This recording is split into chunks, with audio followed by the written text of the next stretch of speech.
नमस्कार दोस्तों, मैं रवि रंजन और आप सभी का स्वागत करता हूं। दोस्तों, आज हम डिस्कस करने से पहले मैं अपना इंट्रोडक्शन के बारे में आपको थोड़ी सी इन्फॉर्मेशन दे देता हूं। दोस्तों, मैं रवि रंजन दिल्ली से बिलोंग करता हूं। साथ ही साथ मैं इससे पहले अनअकैडमी में एजुकेटर के रूप में कार्यरत था। साथ ही साथ मैं अन्य इंस्टीट्यूट के साथ भी टीचिंग कार्य कर रहा हूं। तो आज मैं आपको सिलेबस समझाऊंगा जिससे कि आपको ये फ़ायदा होगा मेरे एक्सपीरियंस का कि कैसे मैंने प्री क्वालिफाई किया, प्री क्वालिफाई करने के बाद मेंस क्वालिफाई किया और कैसे आपको मैं जो है प्री और मेंस में हेल्प कर सकूं, कैसे आंसर राइटिंग लिखना चाहिए, कैसे प्री क्वालिफाई करने के लिए कौन कौन से बुक पढ़नी चाहिए, कैसे स्ट्रेटजी कंप्लीट करनी चाहिए, इन सारी चीज़ों पर मैं आपके साथ डिस्कस करूंगा। तो आइए आज का हम सिलेबस प्री और मेंस पर इंडियन पॉलिटी का समझने का प्रयास करें। कहाँ से कितने आवर में हम इस टॉपिक को कंप्लीट कर सकते हैं और आपको इन सारी चीज़ों का फ़ायदा कैसे मिलेगा। तो आइए हम इस टॉपिक को शुरू करते हैं। तो सबसे पहले मैं दोस्तों प्री के बारे में आपके साथ डिस्कस करना चाह रहा हूँ। तो इसमें हम सबसे पहले देखेंगे कि प्री में आपने देखा होगा सिलेबस कि भारतीय राजतंत्र और शासन व्यवस्था की बात की गई है और देखा होगा आपने कि प्रत्येक साल 7 से 8 10 क्वेश्चन तक पॉलिटी से पूछे जाते हैं। और इसमें जो प्री में सिलेबस है संविधान के साथ साथ राजनीतिक प्रणाली, साथ ही साथ पंचायती राज व्यवस्था, लोक नीति और अधिकारों संबंधित सामान्य मुद्दों की चर्चा की गई है। तो संविधान को हम 3 आवर में कंप्लीट कर लेंगे। संविधान को जो है हम 3 आवर में कंप्लीट कर लेंगे। साथ ही साथ जो राजनीतिक प्रणाली है उसको हम जो है 5 आवर में कंप्लीट कर लेंगे। और साथ ही साथ हम बात करें पंचायती राज सिस्टम की तो इसको जो है हम 4 आवर में कंप्लीट कर लेंगे। साथ साथ हम देखें लोक नीति तो लोक नीति को भी हम लोग जो है 3 आवर्स में कंप्लीट कर लेंगे। अधिकारों यानी कि फंडामेंटल राइट, फंडामेंटल ड्यूटीज़ और जितने भी सामान्य मुद्दे हैं डिस्कस है करंट अफेयर्स में उसको हम 5 आवर में कंप्लीट कर लेंगे। अगर आप टोटल देखेंगे तो ये टोटल आवर हो जाते हैं 20।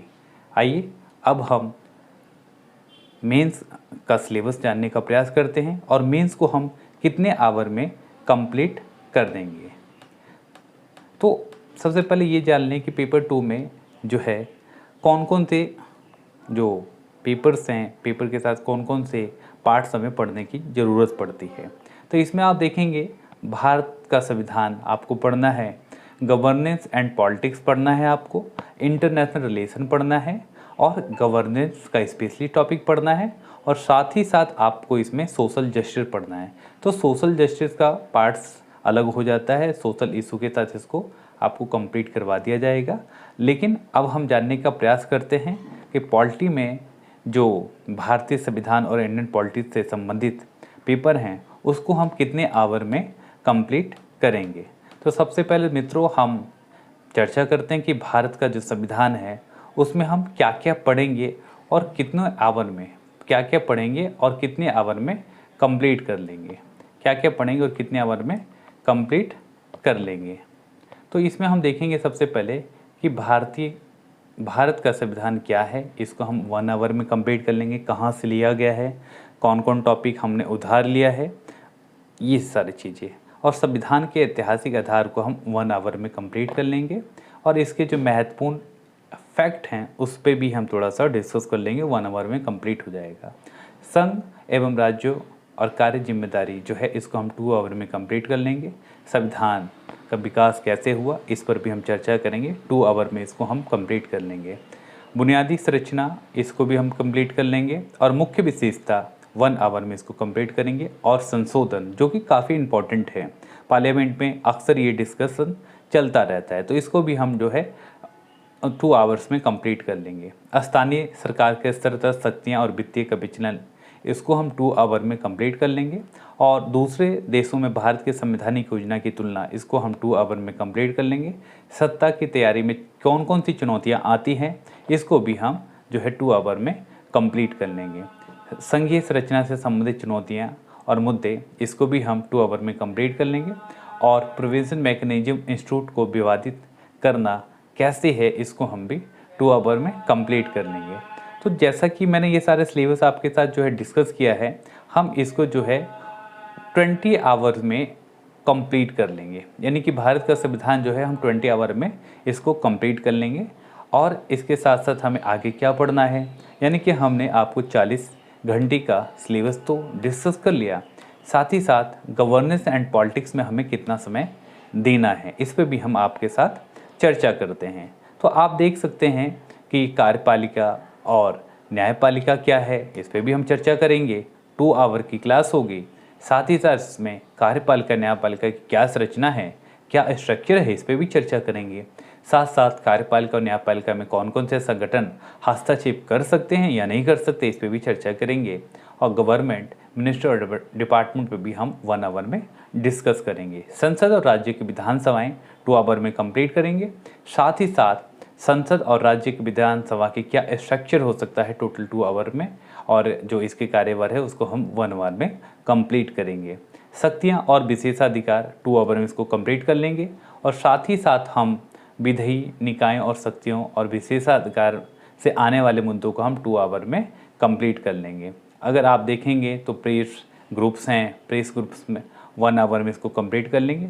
और फॉर्मल एंड इनफॉर्मल जितने भी संगठन हैं, राज्य व्यवस्था में जितनी भी भूमिका है, हम उसको जो है 2 आवर में कंप्लीट कर लेंगे।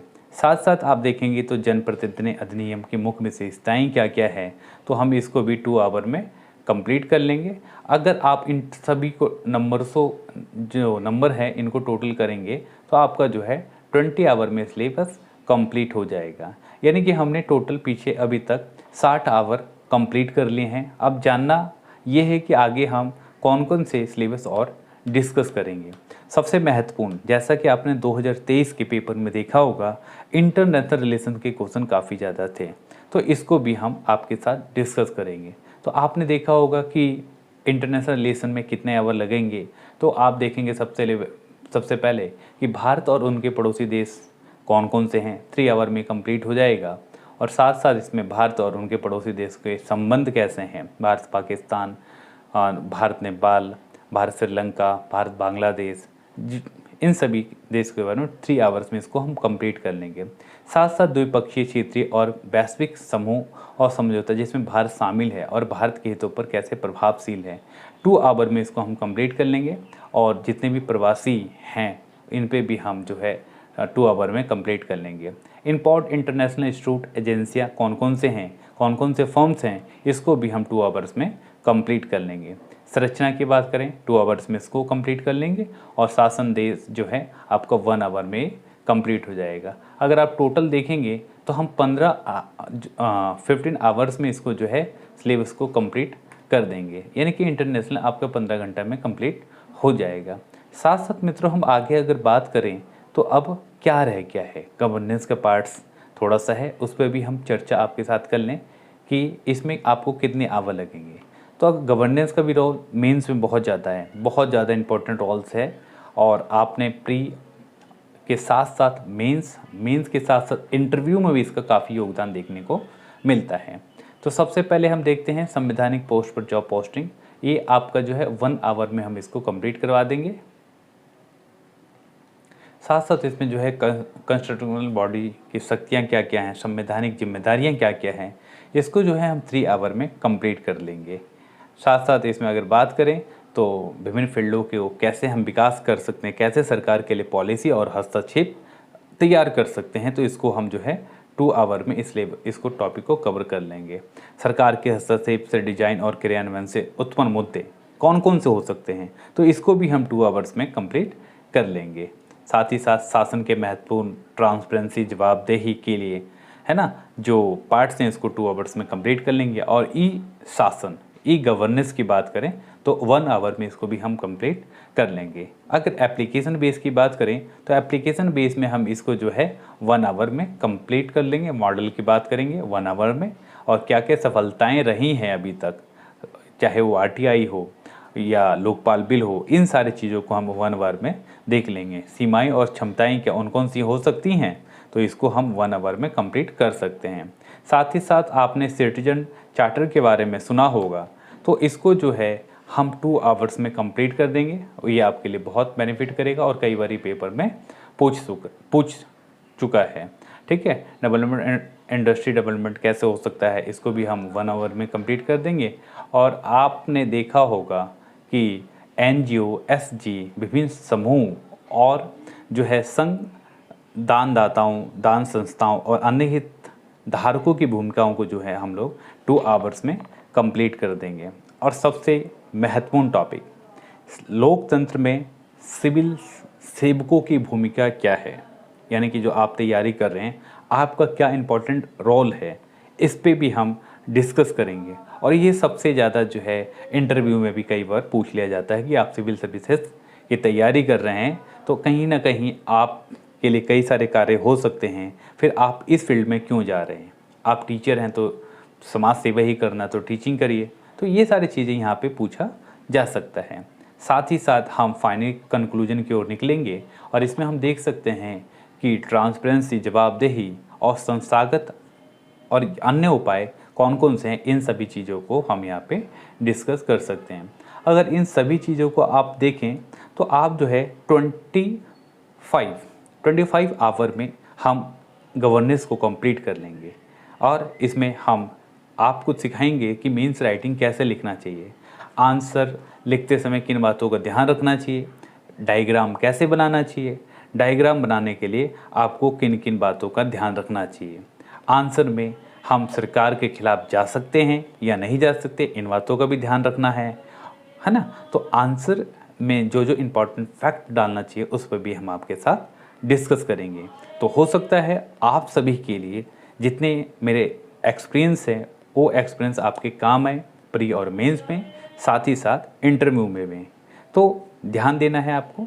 ठीक है, हम ये टॉपिक लेकर जल्दी आपके साथ आएंगे। तब तक के लिए